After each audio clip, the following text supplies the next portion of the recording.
Now, time to take you through the morning papers. Here with me to review them are the broadcaster and commentator Alex Andreou and the political commentator Benedict Spence. A very good morning to you, and I think it's still okay to say Happy Christmas, isn't it?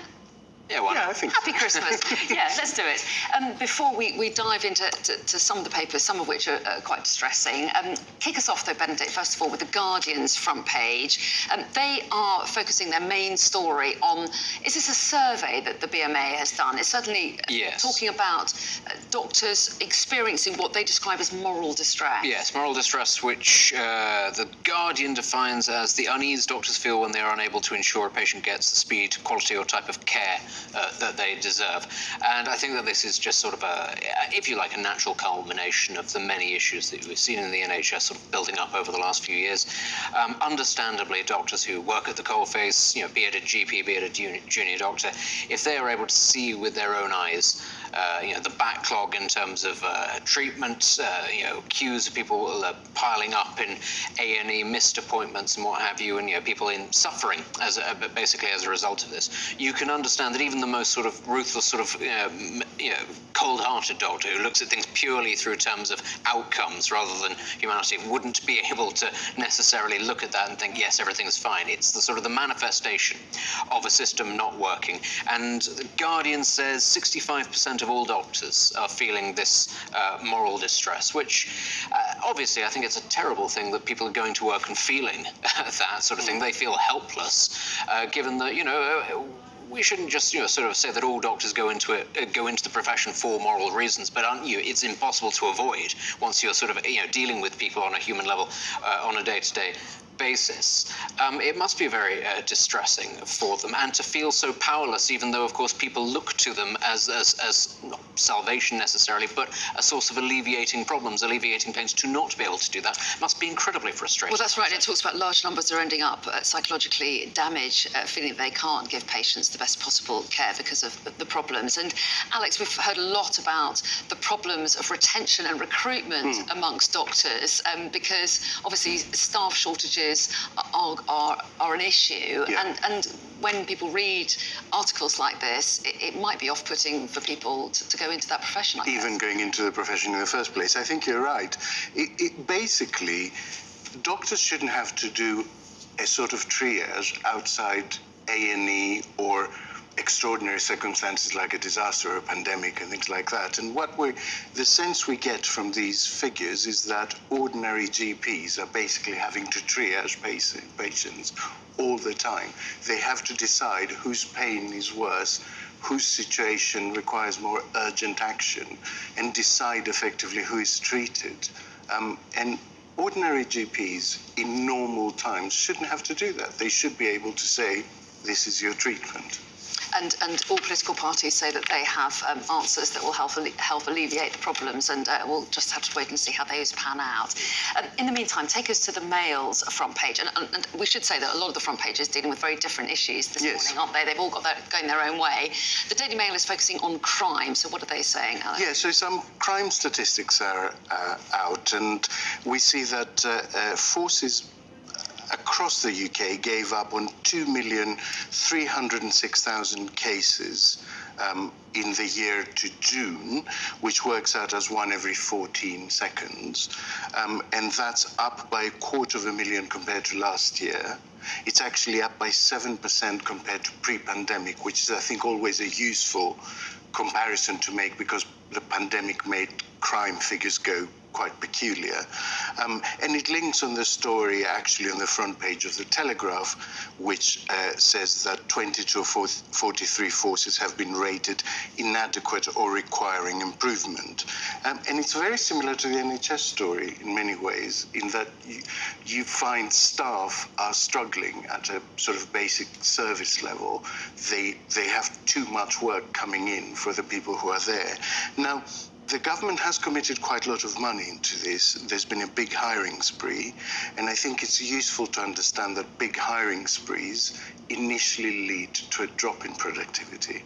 Because because you have this influx of new people that experienced people need to train. Yeah. And so that always happens, right? There is a kind of dip when you do a massive hiring spree. But the hope is obviously, Benedict, that things will improve in the future with more people doing the job. The hope has to be, because actually police crime, that's more important than healthcare. Actually, that's fundamentally what a state is for, is to uphold your rights, law and order. Actually, that comes before things like education and anything else. So the idea that there are millions of crimes potentially not being solved is, frankly, it is disgraceful. That is the first job of a government, is to uphold your rights and the system by which the country works. And all of this does have to go back, I'm afraid, to the period of austerity where, because this isn't just about the police themselves, it's also the criminal justice system, it's the court system, it's, cases being heard 3 years after the event.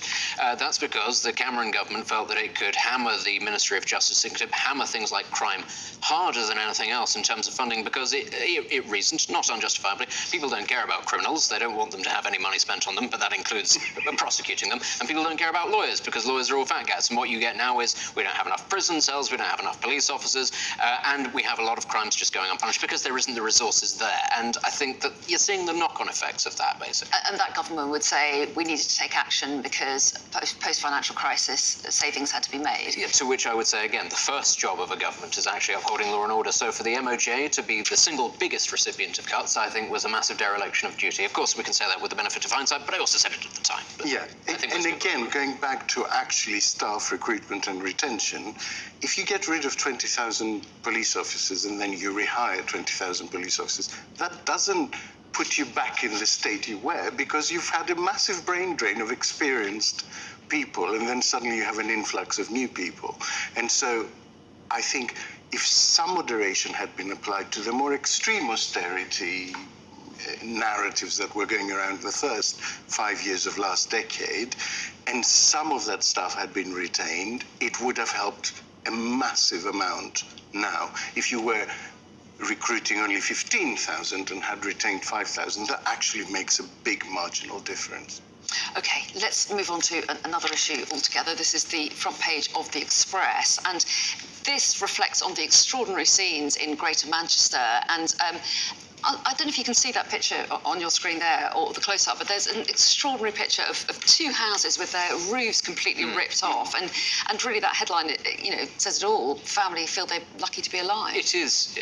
It's almost insane to look at the damage that's been done, and it's something that is. Everybody knew that there was a storm coming, but nobody quite expects it to ever be that strong. I don't suppose either of you two have ever been in the aftermath of a tornado. It's sort of eerily still. Is actually the thing. Have you? I have actually.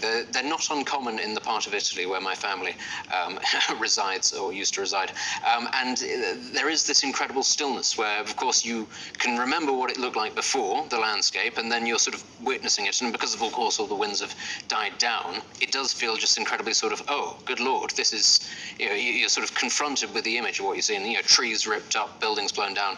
It is a very awe-inspiring as well as distressing thing to witness, and it is the fact that they are so sudden. They come out of nowhere and they die down almost as quickly. I mean, I can't imagine what this family is going through. Well, quite, and the extremity of it is incredible. The tornado was, it says, raging at up to 160 miles per hour when it tore the roof off their house, and they say that they're lucky to be alive because a chimney crashed through the son's bedroom ceiling, missing him by centimetres, but of course wrecking the house. It was a man, his wife, and their 3 children and son-in-law, but they did manage to get to safety. So, but it could have been so much worse. It's terrifying, isn't it? Yeah, I mean, out of nowhere, it just feels like, a big finger landed on you. Yeah.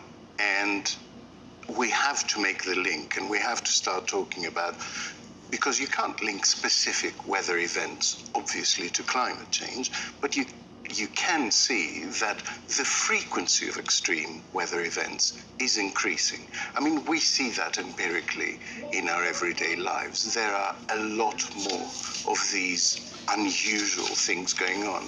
And it does make you wonder whether, as a country, we are prepared for the sort of weather we might start seeing. My sense is possibly not. And again, looking at the austerity period, another department that was hammered was the Environment Department, especially when it comes to storm preparation and things like that. And again, that's a really difficult infrastructure to replace very quickly once you've lost it. So Okay, let's move on to a story that features on a number of the front pages and smaller articles, or sometimes the main story.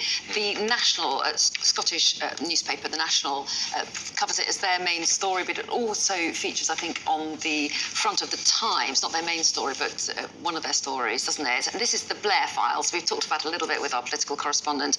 These are files that have now come to light from Tony Blair's time. So what do they tell us? Yes, it's that time of year when we get documents released. So this particular one is about a plan to send asylum seekers to the Isle of Mull, which is in the Inner Hebrides, west of Scotland. It's the second largest one after Skye. And Jonathan Powell, who was Blair's chief of staff, put forward this plan to send asylum seekers there.